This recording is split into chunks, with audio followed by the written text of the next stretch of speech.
যারা প্রেম করে তারা সবাই ভালোবাসা দিবসটাকে খুব ভালোভাবেই উদযাপন করে।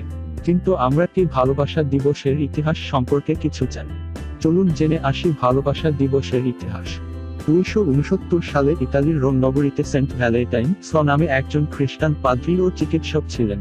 ধর্ম প্রচার অভিযোগে তৎকালীন রোমান সম্রাট তৃতীয় ক্লাডিয়াস তাকে বন্দী করেন, কারণ তখন রোমান সাম্রাজ্যে খ্রিস্টান ধর্ম প্রচার নিষিদ্ধ ছিল। বন্দী অবস্থায় তিনি জনৈক কারারক্ষীর দৃষ্টিহীন মেয়েকে চিকিৎসার মাধ্যমে সুস্থ করে তোলেন। এতে সেন্ট ভ্যালেন্টাইনের জনপ্রিয়তার প্রতি ঈর্ষান্বিত হয়ে রাজা তাকে মৃত্যুদণ্ড দেন। সেই দিন 14ই ফেব্রুয়ারি ছিল।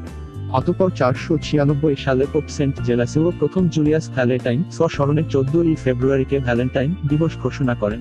খ্রিস্টান জগতে পাদ্রী সাধু সন্তানদের স্মরণ ও কর্মের জন্য এই ধরনের অনেক দিবস রয়েছে, যেমন 23 April Saint George Day, 11 November Saint Martin Day, 24 August Saint Bartholomew Day, 1 November All Saints Day, 30 November Saint Andrew Day, 17 March Saint Patrick day.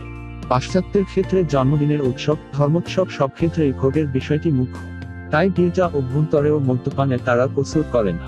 খ্রিস্টীয় এই ভ্যালেন্টাইন দিবসের চেতনা বিনষ্ট হওয়ায় 1776 সালে ফ্রান্স সরকার কর্তৃক ভ্যালেন্টাইন উৎসব নিষিদ্ধ করা হয়। ইংল্যান্ডে ক্ষমতাসীন পিউরিটানরাও একসময় প্রশাসনিকভাবে এ দিবস উদযাপন নিষিদ্ধ ঘোষণা করে। এছাড়া অস্ট্রিয়া, হাঙ্গেরি ও জার্মানিতে বিভিন্ন সময়ে এ দিবস প্রত্যাখ্যাত হয়। বর্তমানকালে পাশ্চাত্যে এ উৎসব মহাসমারোহে উদযাপন করা হয়। যুক্তরাজ্যে মোট জনসংখ্যার অর্ধেক প্রায় ব্যয় করে এই ভালোবাসা দিবসের জন্য কার্ড, ফুল, চকোলেট, অন্যান্য উপহার সামগ্রী ও শুভেচ্ছা কার্ড ক্রয় করতে, এবং আনুমানিক প্রায় 2.5 কোটি শুভেচ্ছা কার্ড আদান প্রদান করা হয়। ভিডিওটি দেখার জন্য ধন্যবাদ। ভালো লাগলে লাইক দিন।